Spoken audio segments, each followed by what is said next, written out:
that Jesus in that moment, you see that he looks to the soldier's foot and it draws him back to just the day before with the washing of the feet of his apostles.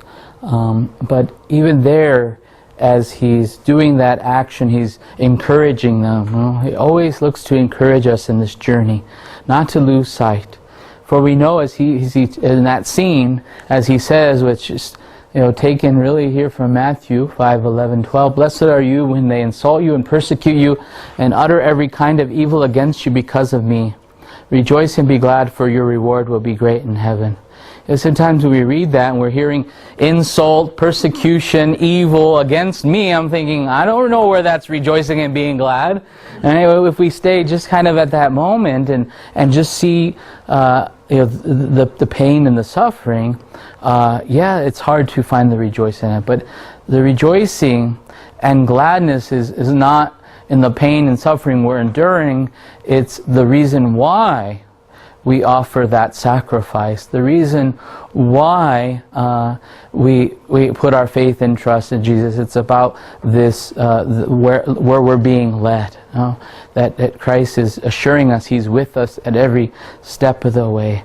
And it's a reminder to us then that part of our discipleship is not always a popularity contest. Certainly, as Pope Francis said as we reviewed it, it's not about turning people off or making them mad at you or angry at you.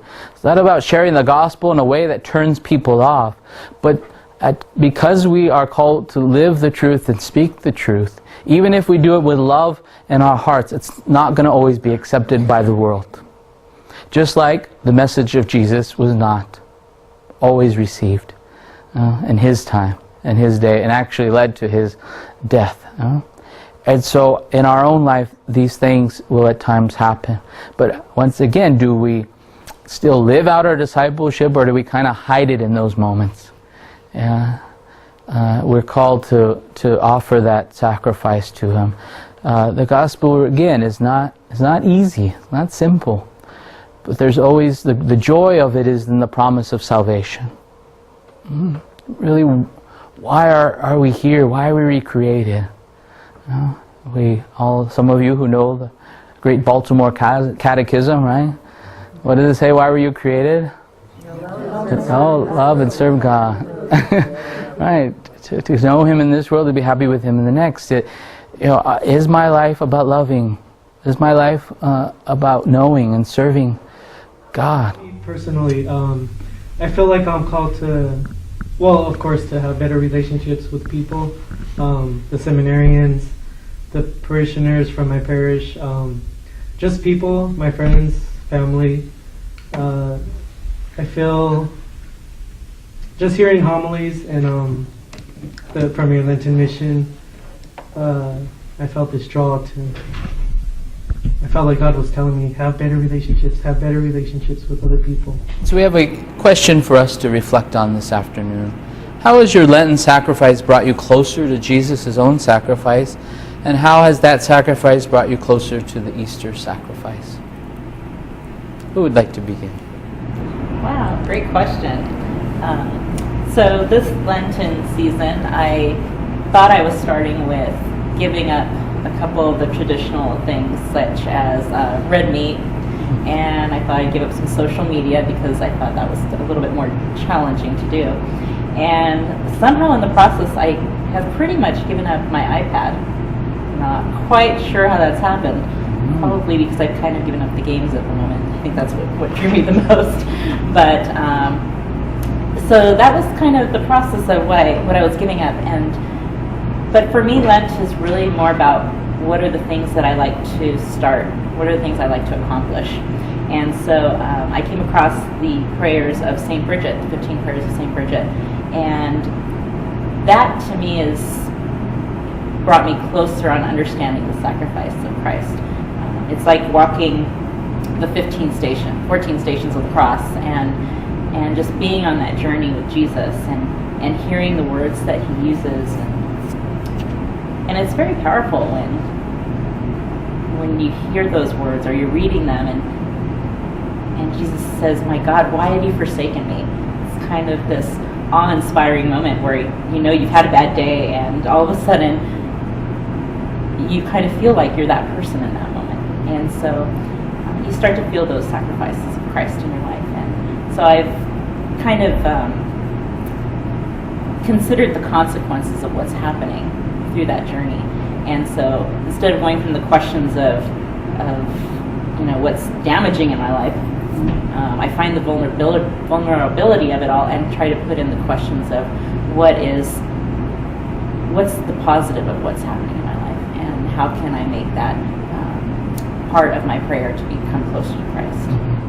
Really, this whole refocusing our journey is ultimately looking back to Christ and uniting ourselves to Him, and to see how the different sacrifices or the things that we do differently during the season of Lent helps draw us back to Him, to His words, His example, to ultimately bring fulfillment and to remind us of our mission as we are called to go forth and to do likewise in our own life. How would you like to share with us your own experiences, Lent journey, uniting your sacrifice to the sacrifice of Christ? One of the things I've always asked myself, well, this Lent season, it's not what I gave up. I'm going to be true with both of you here. I really didn't give anything up. What I try to do is gain something. How can I gain that patience? When Jesus, the road that Jesus had throughout his own 40 days, and how can I gain from that? So one thing that I'm trying to gain is that patience, that understanding. Why was it that He sacrificed Himself? We're getting closer to this Holy Week, and each day is something sacred in our church, in our faith. And what I try to understand, why is it that we do this? So I really didn't give anything up. I try to understand our faith and have others understand theirs too. Mission is key to who we are as disciples of Jesus Christ, and throughout the course of our life and our busyness and activities, we sometimes get drawn so much into those that we forget who we are and what our mission is in Jesus Christ. And so how do we use this season of Lent to refocus our journey, whether it means looking in my life, what are those sacrifices I need to make? Because maybe I give in and overindulge in too many things. Or what are those things I need to add to help me in my own journey of faith so that I can be focused on the mission of Jesus Christ, which is to preach the good news, to serve and to love those that God places into our life. And that has been the whole hope of our series this Lenten time, is to provide us an opportunity for growth and to refocus our journey.